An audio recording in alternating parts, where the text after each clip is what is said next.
Welcome, welcome, welcome. This is the Public Works Podcast. My name is Joseph Blackman, and today I got a real treat for you. His name is Mark Harris. He is the Operations and Maintenance Manager for West County Wastewater District in beautiful Richmond, California. Mark, say what's up to everybody. How y'all doing out there? Thank you for having me. Sure thing, sure thing. All right, Mark. So let's get the lay of the land first. Richmond, California. You're a West County Wastewater District. Not necessarily a city, but more so part of a county. So explain why that is and what West County makes up of. So West County is Pinole, parts of Martinez, Richmond, California, El Sobrante, and there's one more group in there. Maybe I think I mentioned Pinole, maybe not, but there's about 5 different cities that make up this district. And it was conceived, the district concept is conceived to provide more resources to treat waste for a larger group that's different from city plants. So we have a lot more infrastructure to manage than a typical treatment facility. But with that, we have the resources to do so because we have a tax base in 5 different counties, what it really amounts to. Nice. And so even though there's only one county, which is Contra Costa, there's 5 different cities is what I should say. Okay. To explain the district concept. Okay, that makes sense. That was done sometime in the late 70s, early 80s, somewhere in there, where there was a vote by all of those citizens to go to the district model. We had one plant, which is the Richmond City plant. Martinez has a plant, Pinole has a plant, but the other ones don't. So the way that we have the district line drawn, we're not in competition with those other 2 plants, the plant in Pinole or the plant in Martinez. There's still enough gallons of wastewater where they're still needed. So, but we're taking on a big chunk, and then we are actually in partnership with the city of Richmond. We have a joint effluent product. We're also in partnership with Chevron Oil, where we provide them what I call cooling water. And then we have the same relationship with East Bay Mud, where we're providing them with reclaimed water. So in this area that I'm working, there's quite a bit of activity in terms of oil refinement, wastewater, recycled water, even waste management is here. So we have leachate that we get from waste management. So we have these MOUs. Many of them started in the 70s. Wow. So they're very old, and these relationships save each group money in terms of as an example, the joint effluent with Richmond. Well, it lowers our chemical cost where we're sharing that load with them, and at the same time, we take and manage their biosolids. That's the trade-off. They'll put bisulfite in our effluent product to remove the chlorine, and we will take their biosolids so that they don't have to worry about digesters, those types of parts of the process. Okay. So it's working. And then, of course, the age of these MOUs means that we're due for a renegotiation. So I'm sure there's going to be a little tug of war around, that just because the way the economy has changed. I remember the 70s always felt like it was 25, 30 years ago, but now the 70s, that's almost 50 years ago, Yes. So what do you hear rumblings of like, hey man, like Pinole from the 70s isn't the Pinole of today, or Richmond of the 70s isn't Richmond of today, and they might want to take back some of the wastewater operations? Because of cost? No. But the one that's going to be the interesting one is Richmond, because Richmond did receive some money from Chevron for infrastructure. So there are rumblings that Richmond wants to redo the deal, but when you look at the cost of biosolids operation and where they are and how much they would have to spend, I think that it's cheaper to keep this relationship going. Gotcha. And we're actually having that tug of war based on our own infrastructure upgrade. We're doing what is called the clean and green, which is rotating drum filters, carbon redirection, new digesters, cogen, thermal dryers, and centrifuges, basically, are making up this new solids handling facility. So we're having conversation about quality control for primary sludge, and they're notorious for being all over the map. So that's been our challenge, is to really get on the same page with each other without too much finger pointing, to create that product that really works for the digester. And typically we're trying to avoid a lot of water that just doesn't work well with digesters, kills your gas production, slows down your actual biological process. So that's where we're going to probably have that little tug of war, because everybody's looking to either make money off of biosolids or not have anything to do with it altogether. Yep. Get out or get all the way in. Yeah. And then the crazy part is, in spite of all those cities and what I call contributors to the system, by volume, we don't really have that much biosolids. And so we're not a big player and able to get to the Class A market, as an example, or we're basically going to go through a Synagro or through that type of organization to apply our biosolids, because those groups already have that dial. They have the land, they have the farmers, they have the market studies. They're really dialed in on that part. So it doesn't really do us any good to really go after the A market right now. Especially the PFAS thing is playing itself out. I think that if we are even just breaking even with keeping this current relationship, we won. And that's what we're shooting for, really, to get the biosolids trains online, get them up and operating, and then we'll figure out where we can really make Class A consistently, or is it that Class B is where we're really going to end up? If we're in Class B, then our applications are very, very limited. So we have to almost guarantee an A product, but we're not there yet. We still haven't commissioned the digesters. We still haven't commissioned the RDTs or any of the support equipment. So we're still sorting out the QA/QC of the sludge feed. Okay, that sounds like a lot of decisions being made at in those rooms. It's downtown. like this. Yeah. You just what ball are you juggling today? Yeah. But one thing you talked about was, you said PFAS is playing itself out. How can it be playing itself out if that's the main meaning the EPA has created a ground water rule, which manages us by extension. We are looking at different ways to prevent its spread, which is some soil analysis is a part of that. I know there's a massive effort at University of Purdue. I can't remember what the professor's name is, but she's a big driver. We have BACWA here in California, which is also a driver. We are in consortiums, meaning basically BACWA is a consortium for solids. So we're trying to really create a pathway that's sustainable.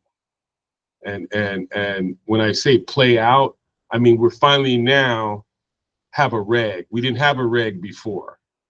And so we were kind of waiting for the reg to come, because the reg will dictate some of the technologies we use, whether we're thermal drying, because thermal drying does reduce PFAS. That's a known piece, but by how much, that part, I don't have hard data, so I'm not going to say that it's 100%. I'm not even going to give you a percentage. I'm just going to say it does reduce it.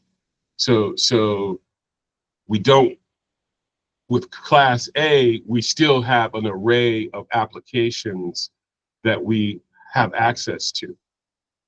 And so that's where we're trying to land. But I also know the farming community is still a viable outlet, but because of PFAS, I'm pretty much sure that is probably not going to be as available as we might like. And so our whole strategy's got to be, hey, where is it going? How do we meet these new requirements? And how do we do it without too much expenditure of money? Basically, we're trying to control cost by being aware and early as we possibly can. And so the new dryers are a part of that. The thermal dryers are part of that. Just the conversation that we've been having about, hey, what's the market look like? And so especially here in California, everybody is watching, what we're going to do. And so I actually propose, that incineration will not be off the table in the current configuration. The problem is Air Quality Board and those types of organizations will be all over you, but hey, you can't win. This is not one of these ones that you're gonna get out cheap, or you're gonna get out without some sort of public pushback. Yeah, squeaky I think clean. that's where we are. And so we're trying our darndest to land on the best spot. We know Class A is pretty much a mandatory piece, but because of the way we're commissioning, we'll start with Class B, and we will do some local type of storage until we can actually find some place that will take it regularly. Okay. What I want to know is how Mark knows all of this. Meaning, I want to know, how you got your start in the career, and then also, some of the places that you've been. You leave high school. Give me your career path leading all the way up to today. So just in case if somebody wants to be able to hop into a position that you're in, how they can kind of mold their career after yours. I actually get into this business by accident, which is probably the story for most people. Most people fall. Nobody says, you know what I'm going to do? I'm going to become a wastewater person, and I'm going to go to school for it. So in my case, I actually came out here in 1977, meaning California, with a high school buddy of mine. We went to high school together, and he had done a summer tour of Wisconsin, some other state, and then on the way back, he stopped in San Francisco. So when he came back, he was just like, dude, we got to move to San Francisco. And he kept that drumbeat going for almost 2 years, because it was 2 years after I left high school that I finally moved to San Francisco. And during that time, he was constantly saying, if we're going to leave, we got to go there. I wanted to go to LA. I had an uncle at Pasadena City College, or actually a cousin, and he was encouraging me to come enroll at Pasadena. And so I was thinking, I'm going to go to Pasadena and live with him and go to school. Well, my buddy kept working on me to the point where I said, you know what, let's go to San Francisco. I can always move to LA. And so I come to San Francisco. My first few jobs, I worked for Sears and Roebuck and a clothing store called the Emporium, which is kind of like a Nordstrom's of its time. So from there, I did go to school. I went to City College, and I had this dream that I was going to Silicon Valley. At that time, Silicon Valley would come and basically hire the entire graduating class. That's how many jobs were available. Well, of course, like all things, the market changes. So they're not hiring as much, but they still were coming and interviewing and hiring a few. In this process, I don't get hired by Silicon Valley. I get hired by a sound company in Berkeley called Meyer Sound. And so my first electronic gig is actually, I'm doing wire harnesses and wrapping transformers. I did that 8-9 hours a day. I do like 15 or 20 of them. So I didn't get, my dream of going to Silicon Valley didn't materialize. I wound up in Berkeley. I'm at the sound company, but what happens is I meet Bob Rush. Bob Rush is a gentleman who, at that time, he was 35 and he had 4 different companies of his own. He had a race car business, he had a prosthesis business, he did troubleshooting of businesses. That was one of his specialties. He would come in and evaluate your business model, make corrections to make you more productive. He was really good at it. And so he takes me under his wing and he starts training me on how to be a manager. And I became the production manager for Meyer Sound. So I went from the lowest level to one of the highest levels in like maybe 6 or 7 months, something like that. Maybe a year at the most. And Bob gave me my strategy that I still use, which is he was very much a proponent of a flat leadership style, no pyramids, no inverted pyramids. You don't make yourself the most important person where nothing can function if you're not there. That was ahead of his time. He instilled that in me.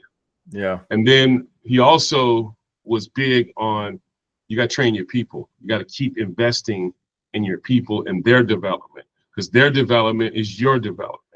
So those are kind of my tenets that I still work from.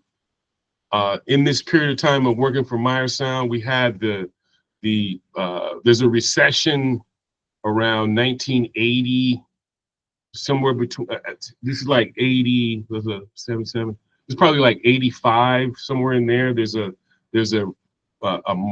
market issue where a lot of people getting laid off. So the Meyers were able to weather that storm because they had a lot of international business. And what we sold was equipment that professional artists use. So we had the Grateful Dead, we had the Oakland Coliseum as a client, we had a Candlestick as a client, we had the Montreux Jazz Festival as a client. So we had all these venues where our equipment was present. We were able to demonstrate the quality of that equipment, and it brought in other buyers. And Herbie Hancock was an example. He bought Meyer gear. This is how popular we are. So weather the storm, we're doing okay. But the problem I was having was I was working 7 days a week, because entertainers don't operate off of a Monday through Friday schedule. They go, hey, you know what? I want some new speakers. Let's go by Meyer Sound and see what they got. They'll come in, go to the showroom, and then now they want, oh, well, put that in my car. Well, you got to make it. And we would. And, you know, I got to the point because of Bob Rush where I would actually have inventory. In the beginning, I never had any inventory because we were just that unorganized. And so he helped organize the inventory. He helped organize the production line. He helped organize and taught us how to forecast so that we would not have so much stuff on the shelf that we were really losing money, but we could meet instantaneous demands, meaning, oh, you want one of those? We got one. Here you go. So learn that from him. This recession period, I know the Meyers are going through some financial things. Well, what Bob always instilled in me was, if it comes down to it, you lay yourself off before you lay off other staff members. So I go to John Meyer and say, hey, man, I know you're going through it. You can lay me off. I'll be all right. And he's immediately offended that I'm saying this. And he's telling me, you don't know my finances, blah, blah, blah, blah, blah, blah. I said, John, it's cool. We good. So I resigned, and that did help them. But what happens is I'm now not working. So I'm at home. on a weekday around 11:30 noon. I'm trying to take a nap. The phone keeps on ringing and ringing and ringing and ringing. I was trying to ignore it. Eventually, I said, okay, I'm going to answer the phone. I answered the phone. It's my ex-girlfriend. And this is what she said. Her name was Dawn Sheila Murrow. She goes, what are you doing? I was trying to take a nap. She said, you better get your ass over here and take this job. And from that point on, I've done nothing but basically I had one stint in DPW, but that was later. For the next 29 years, I was in wastewater off of that phone call. Off the ex-girlfriend. And I started off with this 9916 program. The 9916 program was a result of a lawsuit brought by the Bayview against the city of San Francisco. They won the lawsuit. That lawsuit created training opportunities. And the Young Community Developers was a part of that. So I went and enrolled at the Young Community Developers. They started training me and preparing me to become a city employee, but more importantly, a stationary engineer apprentice. So I went from public aid, minimum wage, to becoming an apprentice. And I spent 4 years in the apprenticeship. I became a stationary engineer. My focus was wastewater. So I was learning process equipment, maintenance,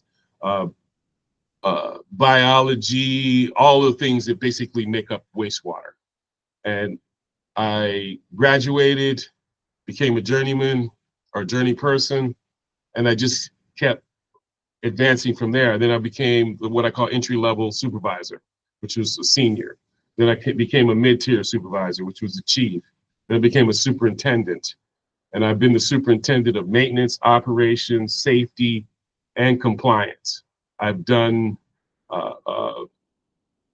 presentations to the EPA, presentations to the State Water Resource Control Board. And these presentations are trying to stave off consent decrees or actions from the feds against us, and having to show maintenance records, having to show consistent behavior from operations that we do know what we're doing. And these numbers are real. They're not made up. And so that 29 years ended up with me becoming an operations manager, but with all the political blah, blah, blah, they weren't wanting to give me a permanent job. So I had been in this acting role for over a year. They were trying to find all these different reasons why I couldn't do the job, even though everything they put in front of me, they put a managerial test in front of me, and they thought that was gonna sidetrack me past it.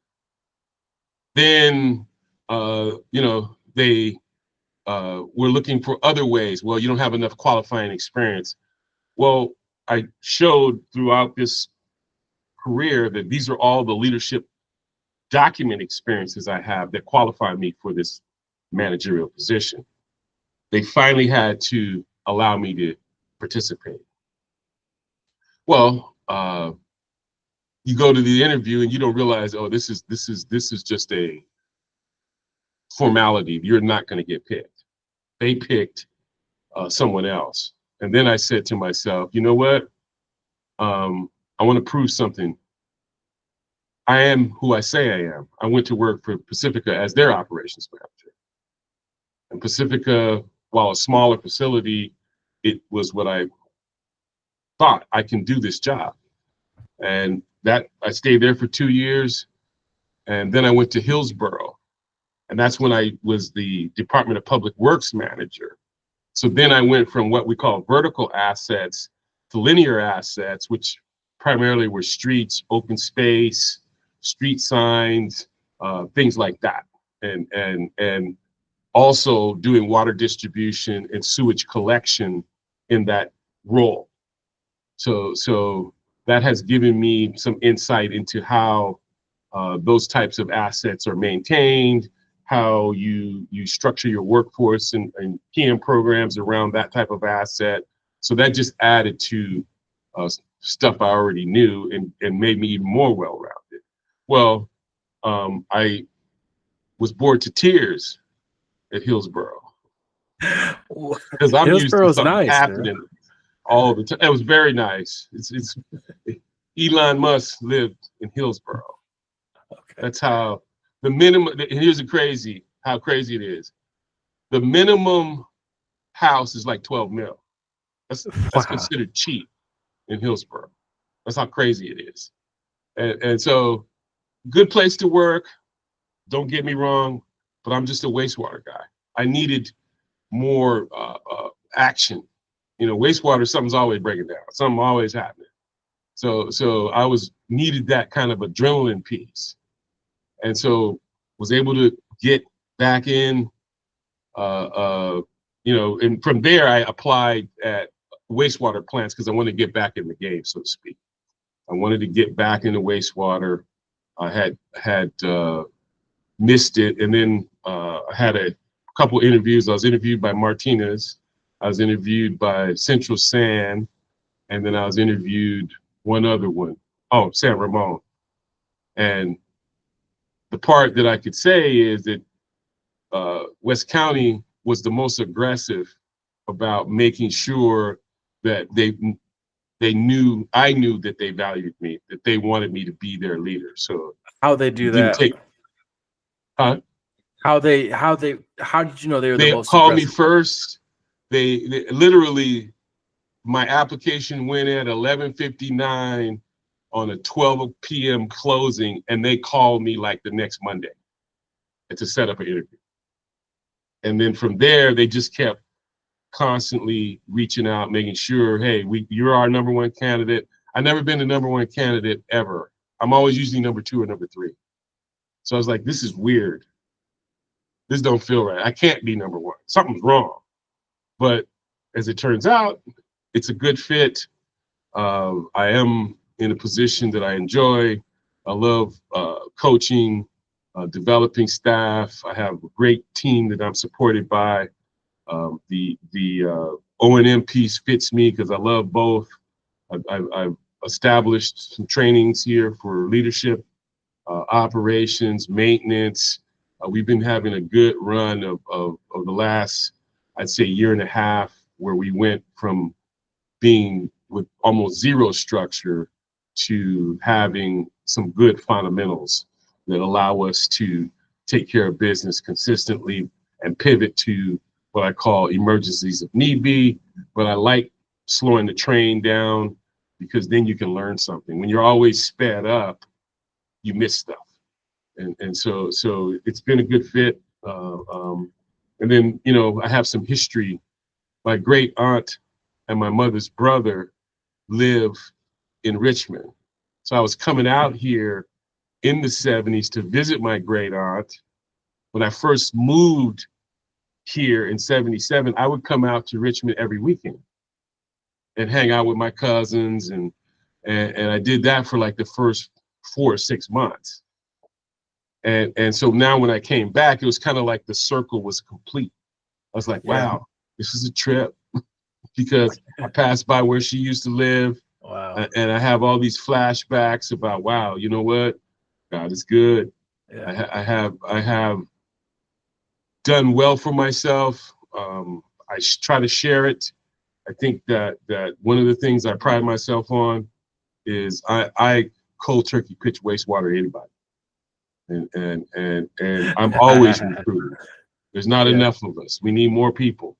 That's true. And did you ever think about this? This is a great career. Yeah. And then I try to sell, you know, through my shared experience that this is how I got in. And you don't even have to work that hard to get in because I'm right here offering you an opportunity. Right. Yeah. But so that's kind of it. Okay. I appreciate that answer and how detailed it was.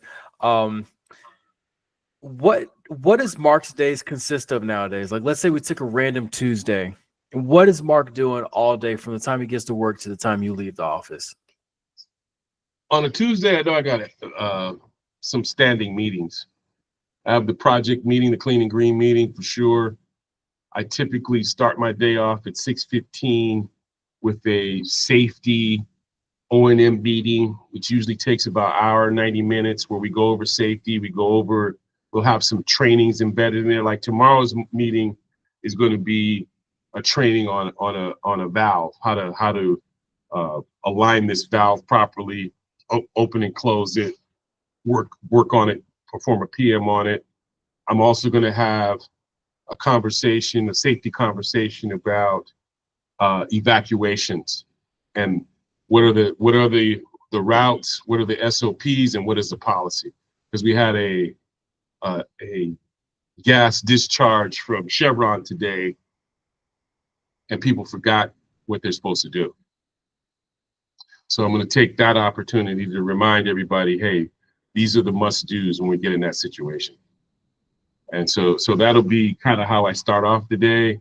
I'll have that clean and green meeting. We'll talk about RDT operational strategies that we got to tighten that up because we need to onboard that piece of equipment pretty quickly here.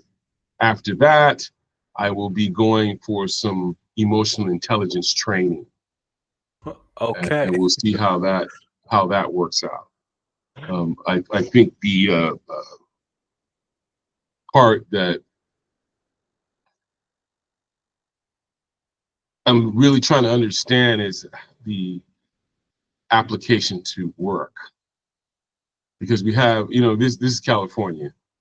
We tend to get caught up in fads more than we would like to admit.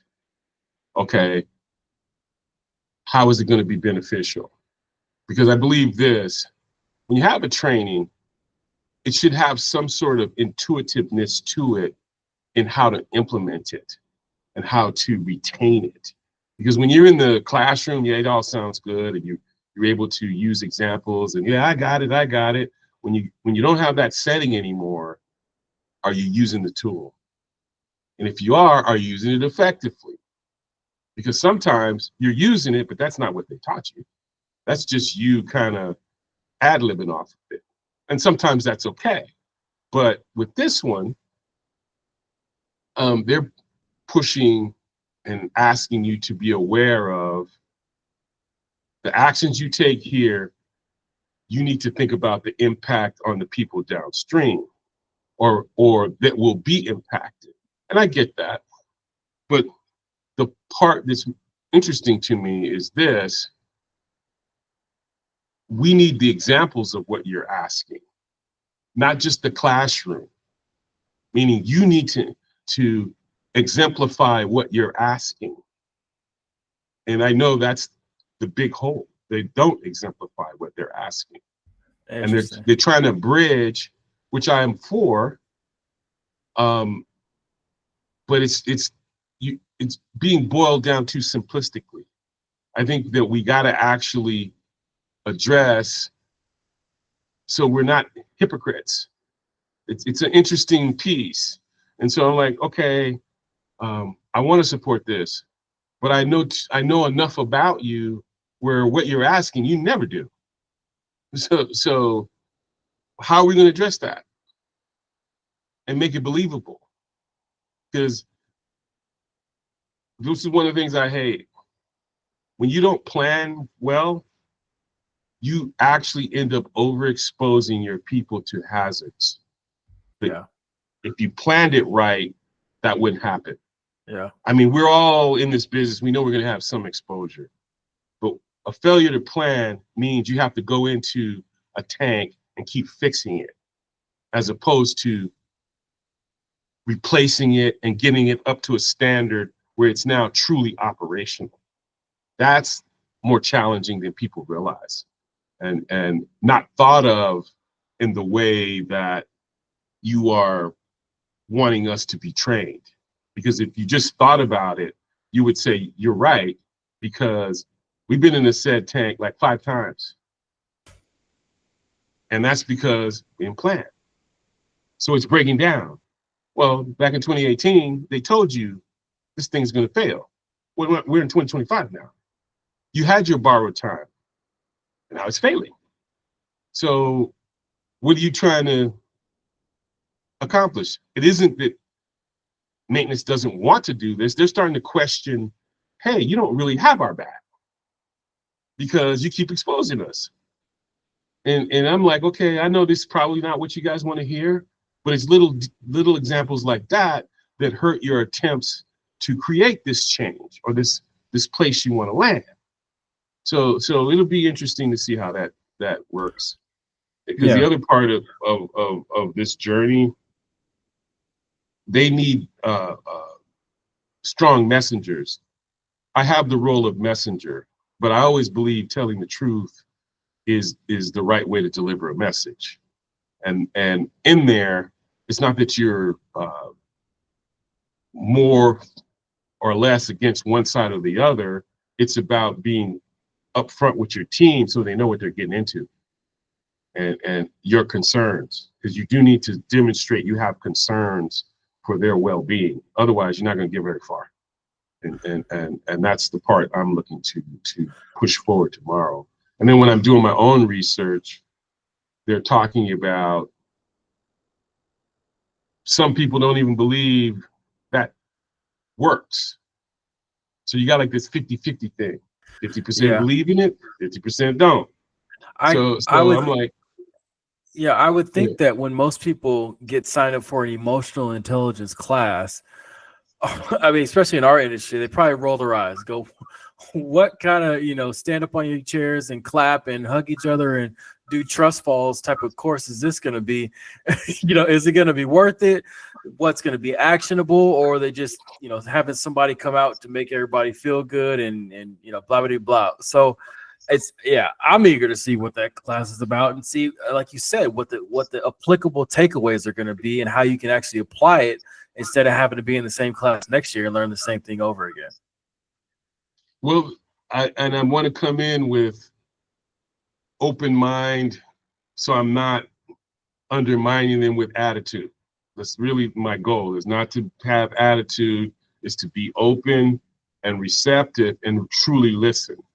So the part that we had one of the meetings, and I'm already like, this is not off to a good start. But this will be the second one, and I'm trying to be of support. I want to be of value to you, not just a deterrent. And that's really what I'm focused on. Yeah. Beyond that, I have some new guys, so I'm trying to get them up to speed with training and pumps, get their certs, all those kinds of things. So that's kind of going to make up what tomorrow will be about. Okay. Well, let's say somebody was asking you this, they're like, Mark, what is the main skill set that they need to pick up to be successful at what you currently do? What would that skill set be?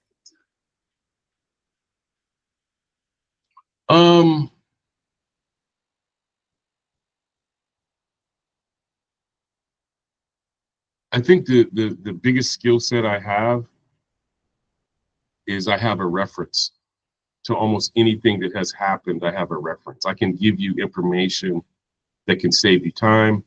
I can give you information to keep you safe. I can give you information to pass a certification test. I think it's those wealth of experiences that really separate me from the majority of leaders, is I really have the experience. It's a hands-on experience. It's not a book experience. It's not I promoted so fast I didn't get those experiences. That does happen. And so when you're talking to me, I'm genuine. And when I'm asking you to do something, I'm not asking you to do something I wouldn't do. And that's the other part of it, the sincerity of my message. And then I'm always available to you. You want to talk? I'm available. Call me.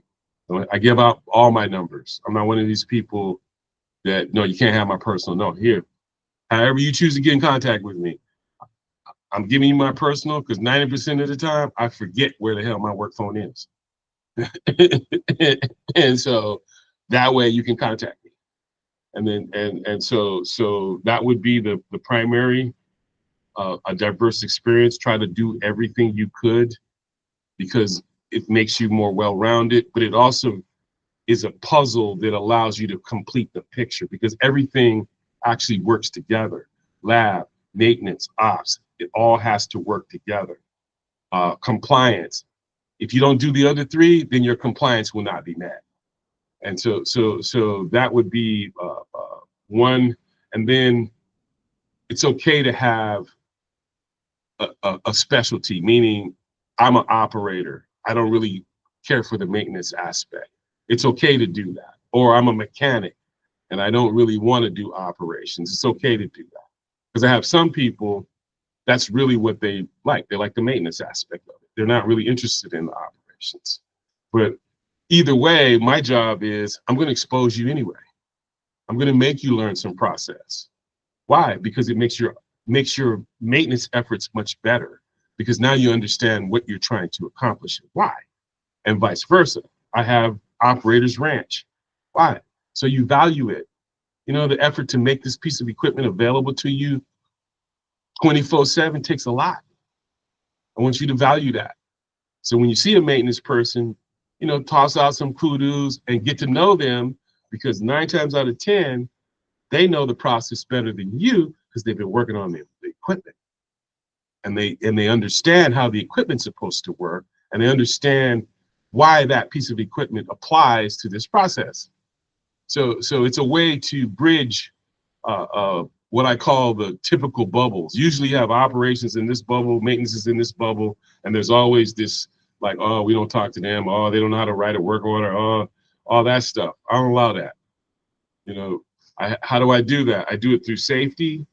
I do it through housekeeping. Safety and housekeeping are tied together. Hey, ops, you own this process. Your area must be kept clean. So we're going to tour your area. We're going to write work orders against your area. So you'll know we're here, and you'll just see, hey, how many work orders? And we will do some that are really about the equipment, but we'll also do some that are about cleanliness and being tidy. And half of safety is being tidy. You don't want trip hazards. You don't want slip hazards, because you're not taking care of business, cleaning up a spill or removing certain things out of the pathway of other people. So that's how I do that. Okay. You spoke a couple times about being the messenger, and I want to dive deeper into that. You know, with your time in the industry, even your time on Earth, you're about 42 years old. I could tell that you have, like you said, you're the messenger, but not everybody receives the message the same way. You might be working with Gen Zers, you might be working with millennials, you might be working with the baby boomers, Gen X. How do you skillfully navigate the different generational differences and make sure everybody gets the same message and still feels empowered and feels like a man, and not feel like they're being talked down to or talked around, and they can take their message and operate forward? I do that through one-on-ones.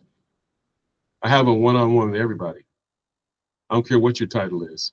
I'm going to talk to you because I want to know, what are you trying to do? And then I can figure out how to help you.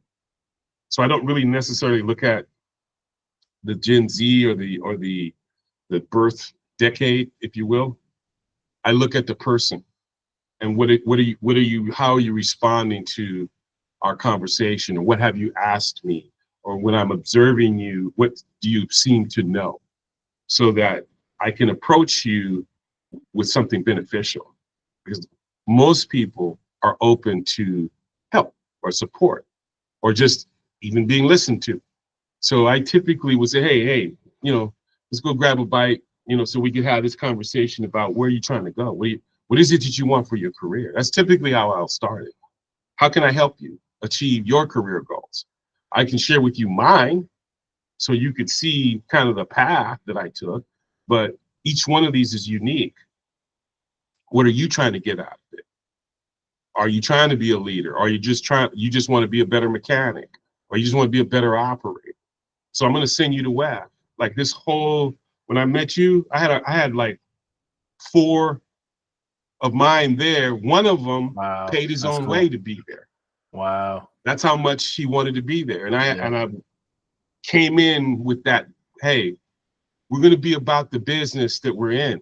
We will attend conferences because you need to develop your own network. But one of my demands, I'm not sending you to no conference and you didn't bring me back something. And you got to present to the group I like it. So they've all, they kind of know now, hey, if I go to the conference, you're going to ask me for something. What it does is it keeps you engaged because you'll be looking at what could really help the plan. And I like that because that saves me. That means I don't have to do all the lifting. And then I get buy-in from you because you did the research. You want a good presentation, so you put together a nice PowerPoint, or you had the manufacturer or your contact put together a nice PowerPoint. So that, because we did one on what do they call it?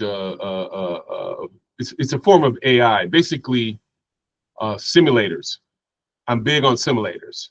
Oh, like a So, second plant or like a digital twin or right, something? a digital twin. And the reason I'm that way is because what I want to do is take anomalies as an example. Like you got a bad number. Hey, run the bad number through the model so you can kind of see its impact for free. It doesn't cost you anything to evaluate. Yeah, doesn't hurt And anybody. then it teaches you that data is your friend. Data is valuable. You just got to learn how to use it. And then the way these simulators are now, you could, like we're having cold weather, you could actually change the temperature and see how does that impact the mixed liquor. Or you lost a aeration train. How does that impact activated sludge? These are the types of models I'm talking about. Zimba and what's the other one? There's a couple. There's like 2 or 3 of them, but Zimba is one. Work with that one, and I have BioWin.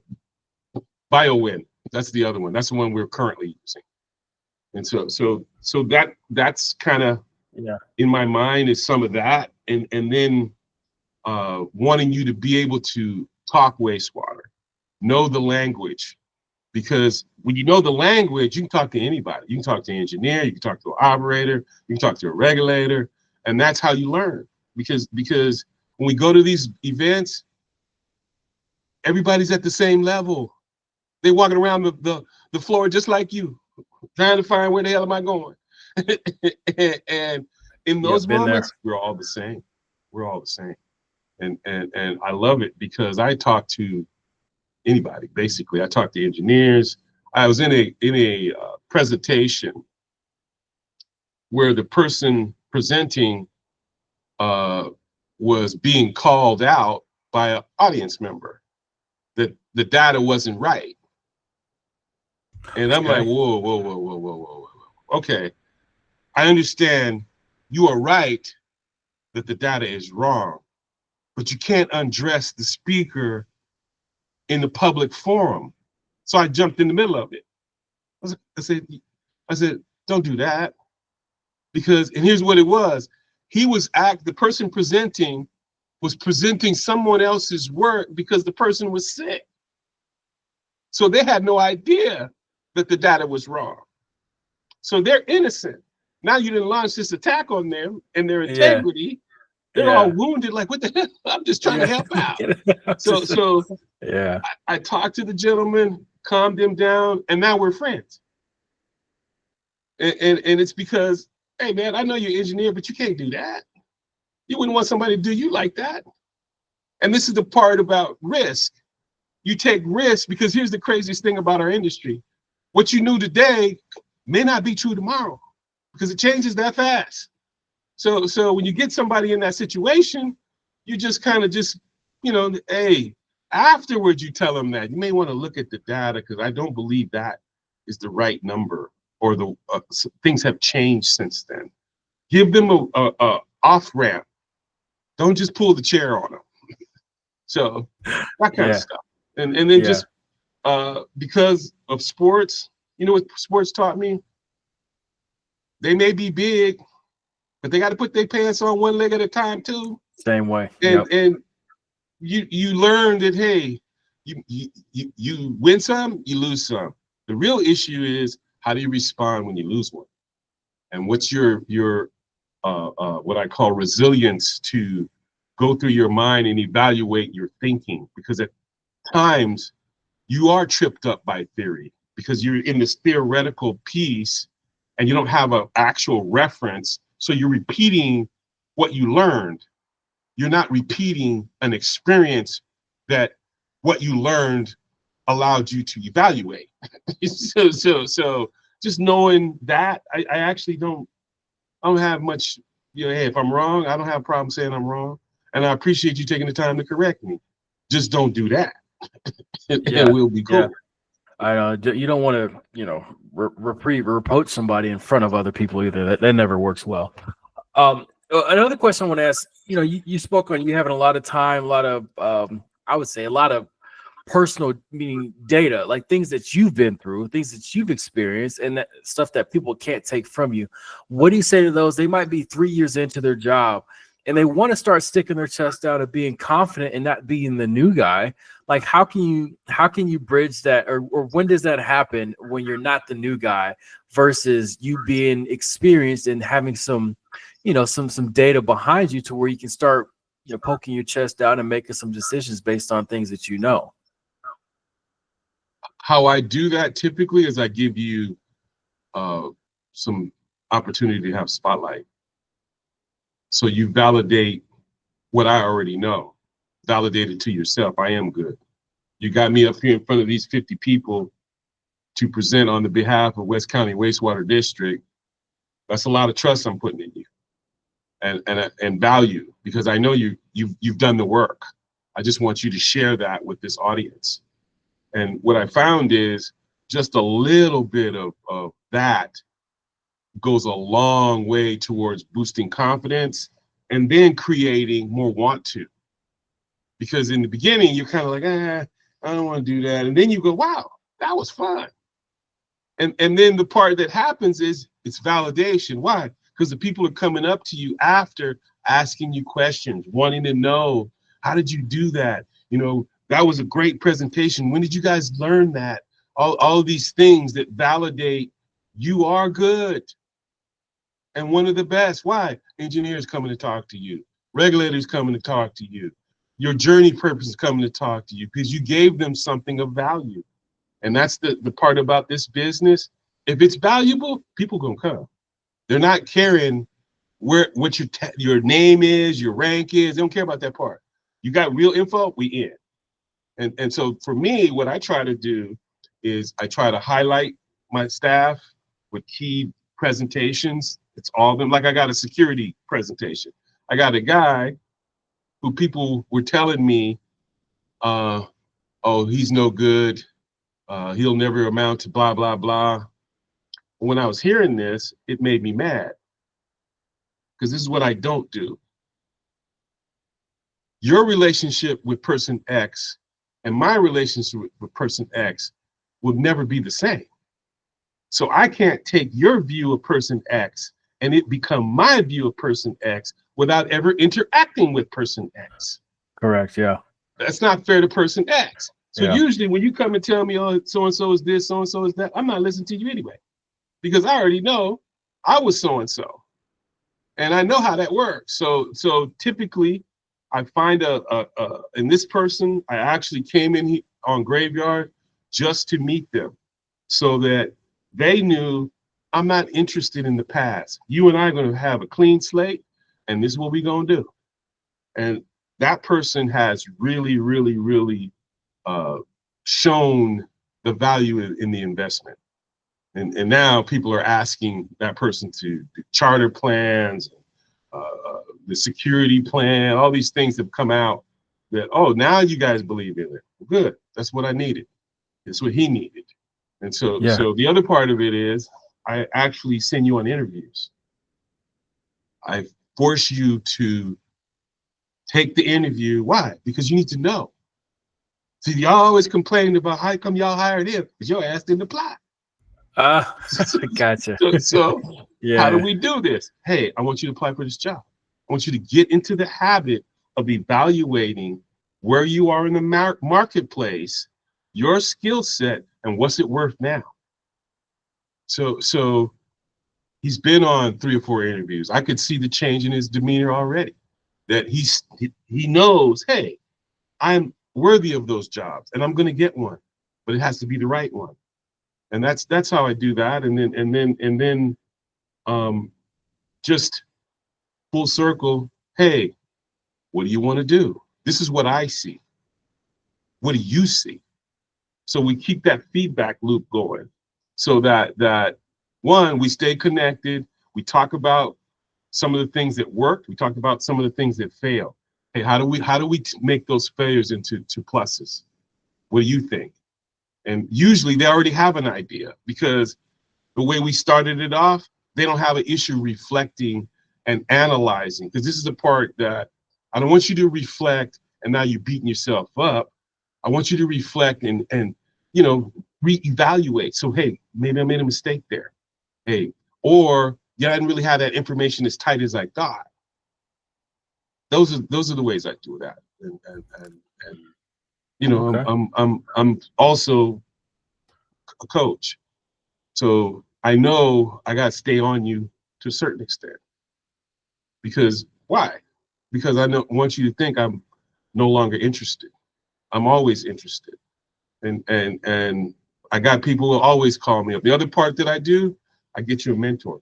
A mentor that has nothing to do with this organization. I got 3 people with mentors outside of West County Wastewater.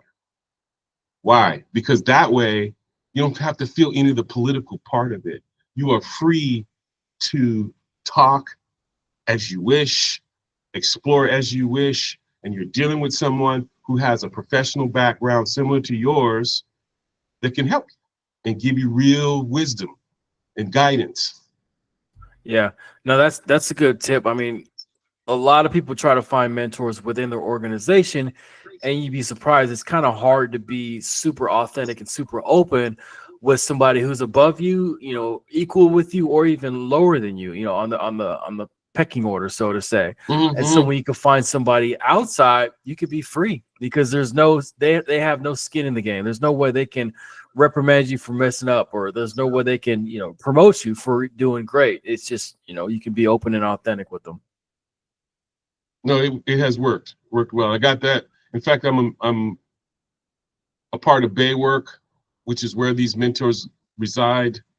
Baywork is a organization that's statewide that does mentorships, does internships, does trainings, and they basically have roughly, I'd say 50 to 75 utilities signed up with them. So there's quite a bit of variety of support. And they look to match you with someone who's volunteering that's usually from another organization. That's usually how we do that. Okay, I like it. All right, for the sake of time, we got to get to some of these questions here. How does Mark continue to show up better and better year after year? What's your personal and professional development regimen like?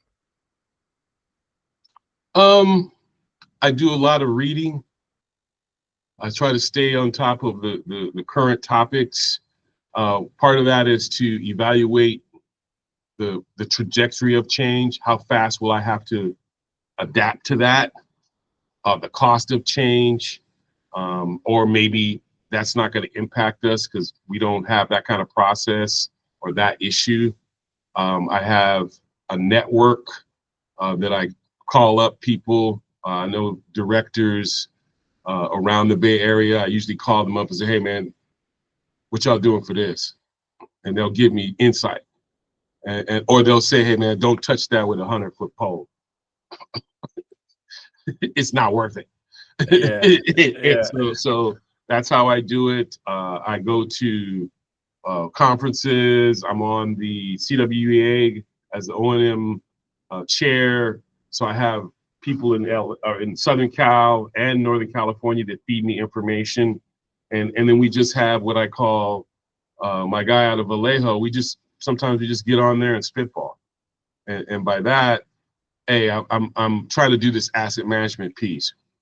Give me some insight. Oh, here you go. I'll send you my spreadsheet.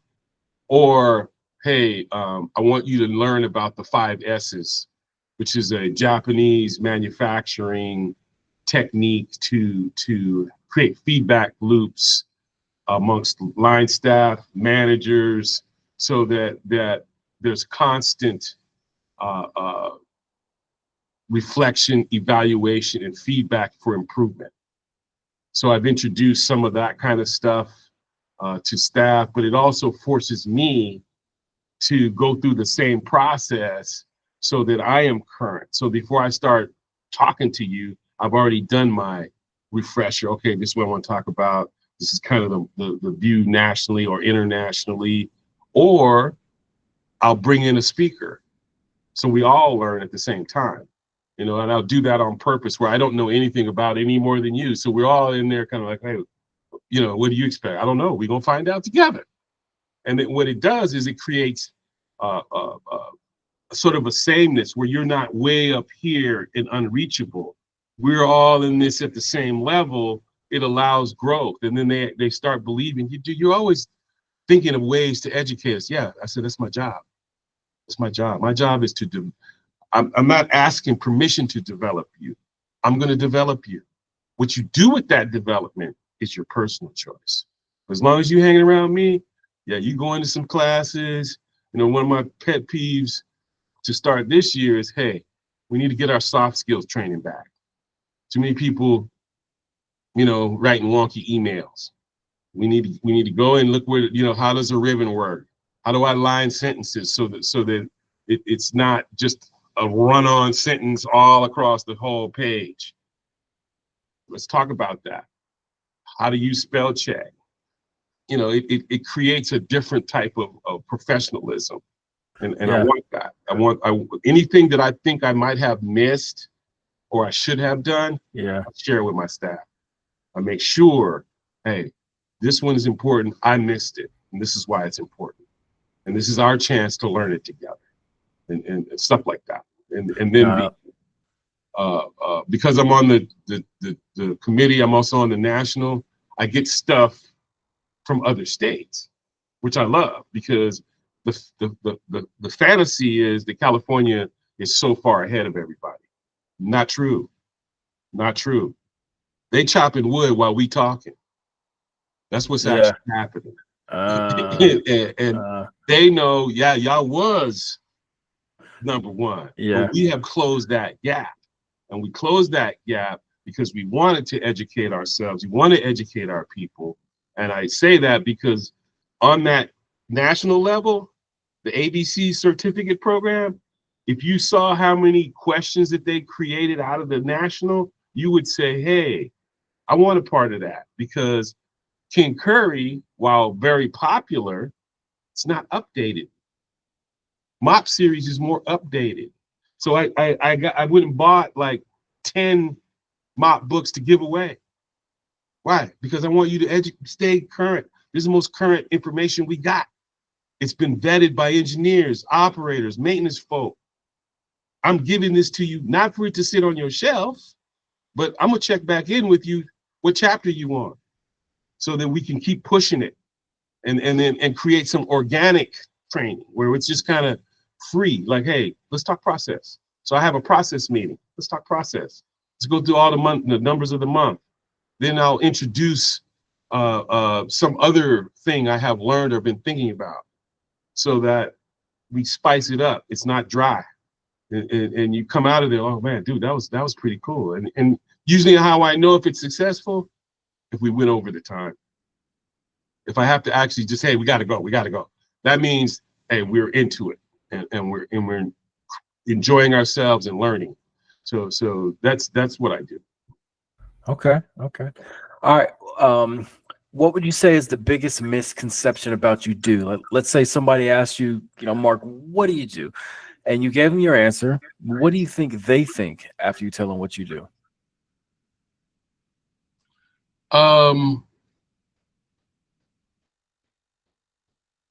It depends on the audience, because a lot of times they already researched me and they're just confirming that it aligns. When it's organic, I'm not trying to sell you on my title. I'm trying to sell you on my sincerity, that I really believe in what we do. And I want to share that with you. It's been so good to me. I want you to have some. So that's typically, I try not to talk about I'm the manager, because usually that's a big turnoff for people. I just, I'm a wastewater person, just like you. I've operated, I've maintained it. And then if you ask me a specific, I'll answer you. But for the most part, I'm trying to keep away from what I call little pitfalls where people shut down because they think you're here, they're there. No. We all on the same level. I just have a set of experiences you don't. And that's the difference right now. But eventually, those experiences will balance out because you're doing your thing. And I want to encourage that, because no one person has done it all, has it all, or ever will. This is the beauty of what we do. It's like cooking. There's more than one way to do it. And if you're on a shoestring budget, you can still accomplish some of these. If you really understand your process, your staff, and more importantly, what are your limitations? That's how you can be successful. So that's typically what I do. I'm selling myself as a wastewater person, not a manager. And if you get into the weeds with me and I tell you I'm the manager and you have more questions, I will answer them, but only if you're asking them. I'm not wanting you to get stuck or what I call bamboozled by title. Yeah. I got this big ass title. So what? Yeah. I met a whole bunch of title folk that no. Why do you think that the wastewater industry, or even let's just do wastewater. Why the wastewater industry hasn't got its just due in the public eye? Like, why do you think we're not, or wastewater isn't considered first responders?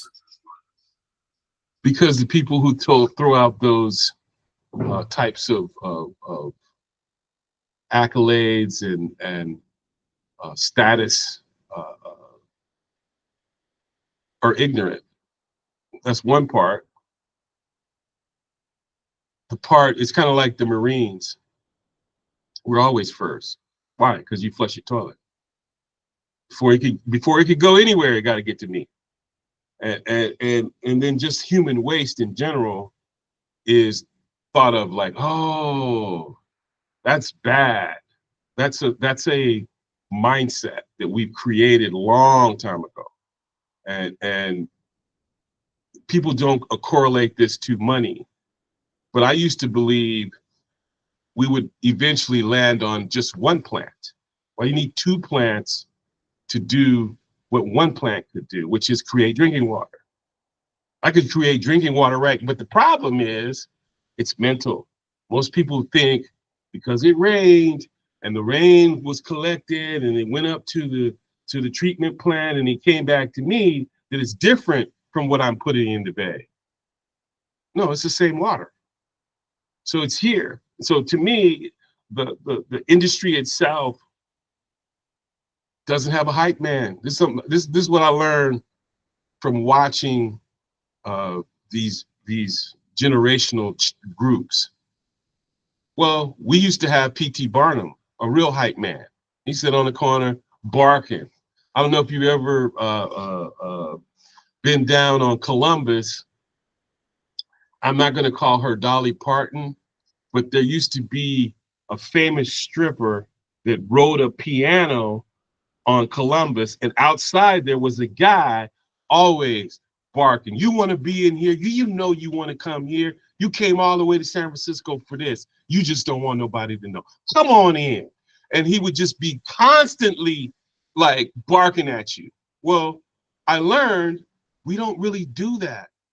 We don't really have the ability to promote ourselves because most of us are introverts.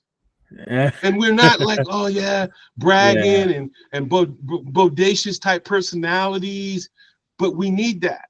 And then when I was with the city of San Francisco, I said, you know, we don't have any colors. We don't have a mascot. We have no one who has the ability to get the attention of young people. Because, hey, I used to say this, you don't have to tell nobody what the swoosh means. Where's ours? Yeah. And do you know what they came up with? A stupid doo-doo hat. Yeah. It's like, what the hell? Yeah. That's the best you could come up with? You know, it's funny. I tell a lot of people because we have this conversation all the time on the podcast about why public works doesn't get its just due. And I say, for starters, the reason why most kids want to be astronauts, most kids want to be firefighters, policemen, doctors, is because they have a uniform. The uniform. I literally think if we all in public works wore the same uniform, had maybe some chevrons on the back or on the sleeve or some type of distinguisher apart from a regular contractor, I think that will start to show a young kid when he drives past with his mom and he sees some guys around a vac truck and they all have a uniform on. He'll go, "Oh, those are the guys who make sure the water leaves my house, or who brings water to my house, or who paves my streets." I think I think it can start with having that distinction, like a firefighter, like a policeman, that hey, public works is helping the community move forward. I agree with you that and the crazy part, we have operations and maintenance uniforms that are different. And but the problem is we don't really interact with the public so they see that. Yeah. But what you're talking about is the reason I go to job fairs, is to press upon people. These are legitimate careers. Yep. The police are right there. The fire's right here. We're right here too. And we're actually more important than the two of those, because we're combating public health issues that don't have a face. They don't come in, public health issues don't come and rob you, but they do rob you because you get sick. And our civilization changed dramatically once we figured out how to treat human waste. And you go through the history of it. I'll have a biblical reference. Hey, when they're cleaning out the stables, what do you think they're doing? They're flushing out all the waste material. And it's terraced. Why is it terraced? Because they have the cattle up here, they wash all that down, and here's all the fields down here. Why? Because that's fertilizer. That's a biomass you can grow something from. And when they start looking at me like, now I have your attention because you did remember that biblical verse about cleaning the stables. Yep. Then I show them, hey, look at the Romans as an example. They had a sewer system. They have actually a toilet that you could still see to this day. It's hundreds of years old. Or more basic, look above you. The aqueduct is still working. They're still transporting water in Northern Africa via this aqueduct that was built in 600 BC. Wow. So there is proof that we do belong. We are important. But the thing that when I looked at Ken Curry, and I can't remember this other guy I used to carry around, his operator's handbook. When you went to see them speak, they were horrible. They had no stage presence. They put people to sleep. I said, we gotta have somebody. And then, because I started saying this, we got all these rap artists advertising everything under the sun. Why can't we get some love from them? And this is about really connecting with them. Because you know what I believe? The majority of them are pro-environment. Yeah. They don't want Granny to catch cancer because y'all done poured chemicals where you shouldn't have. Yeah. They would support it. And this is about, to me, meeting them where they are. That's why I'm talking to you. Because you're gonna help me open that door that allows me to speak to that audience in a way that they get it. Because I got jobs to fill. I need help over here. And we pay. We're not gonna leave you out there hanging with some low salary, man. We paying. You got benefits over here. You got retirement over here. Yeah. You got to look at and this is teaching the package. It isn't just the hourly rate. You need to look at the entire package. Why is it beneficial? That's what I'm selling. That's how I believe we can make change. And the other part of it is I'm trying to get wastewater curriculum at Contra Costa College. So in September, I'm supposed to be launching the first semester's training at Contra Costa. It's going to be a Friday, Saturday format. That's huge. And so if I get that in, oh, we're gonna have to have another party. Because that is the big deal. And will finally allow me to have a placeholder that's in close proximity to not just this plant, but East Bay Mud, Richmond, Martinez, Pinole. There's our feeder right there. So it's huge. We'll see. Yeah. Okay. All right. I guess in closing, let's say you're commissioned to put up a billboard, and this billboard is in the most trafficked area of West County. Let's say right up there on 580. What ask of your community would you put on this billboard in regards to wastewater?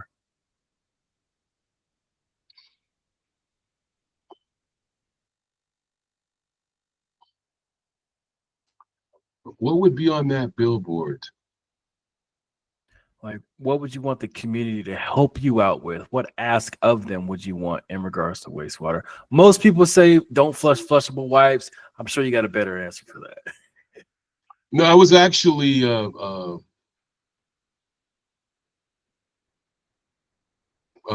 was going to say something along the lines from the toilet to the tap. You need to come and check us out, because we are a part of your future, your presence and your future.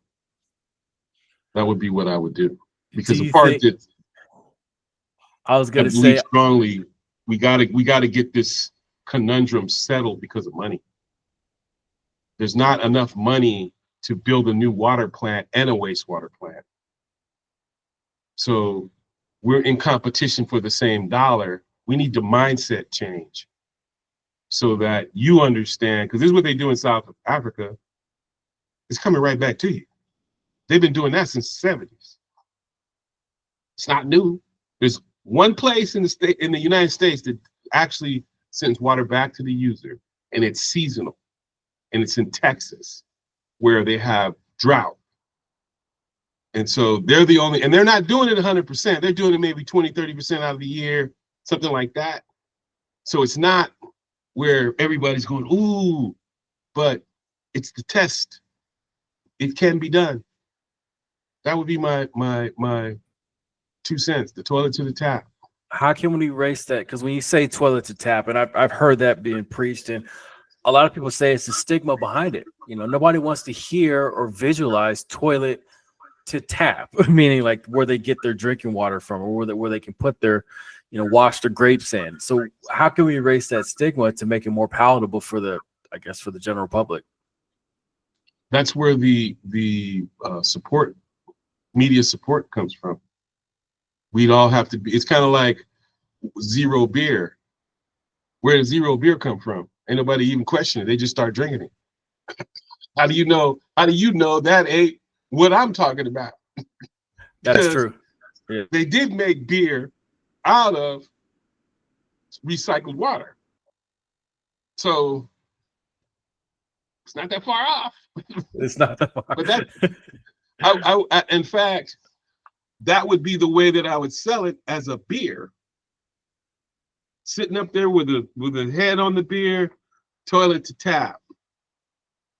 And then you got the kegger right here.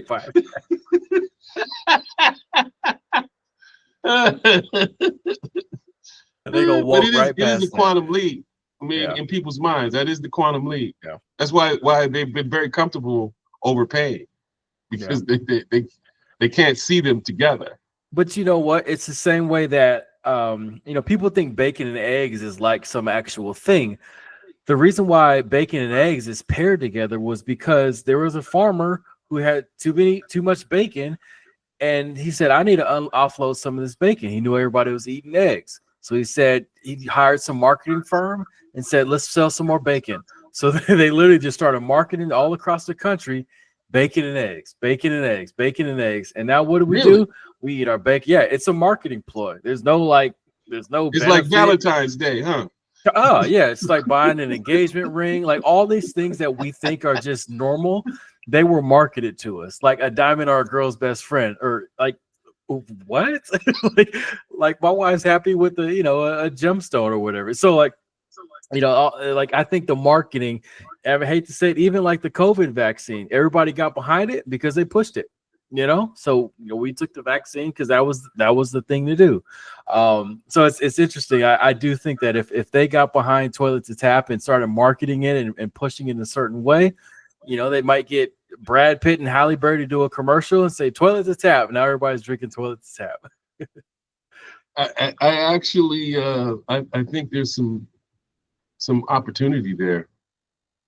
And it may not be Vanessa, but we can get close.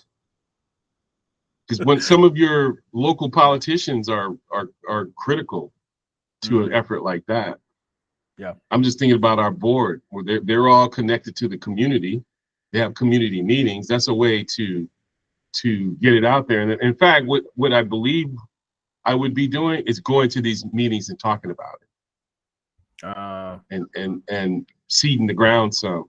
Yep. And then having that what I call flash with the beer and the keg and then that toilet to tap piece. Yeah. No, that was an interesting question because you're right. A lot of people they turn their nose up, and I get it. So I get both sides. All right, let's say I'm coming to town and I text you ahead of time. I say, Mark, where can I go to get the best burger in the city of Richmond? Where are you gonna send me? I'm gonna send you to we have this new smash burger place that's pretty good. And then we have a pub that's pretty good in Richmond itself. But the one guaranteed place is Nations. Nations Burgers, baby. You can't go wrong. I spent many 2 a.m. nights in Nations Burgers all across the Bay Area. Yeah, well, hey, it's steady. It's consistent and too. Decent burger in terms of quality, for sure. A lot of potato on that fry, for sure. Yep. All right, Mark. Thank you for hopping on the Public Works podcast today. Thank you for sharing your wealth of information and knowledge with us. To all the listeners out there, make sure you share this with somebody who you think needs to hear it. Mark, any final words before we get out of here? Thank you for having me. It was a pleasure working with you, Joseph. You're quite insightful, and I'm appreciative of you taking the time with me. Thank you. This has been the Public Works podcast, and thank you everybody for tuning in.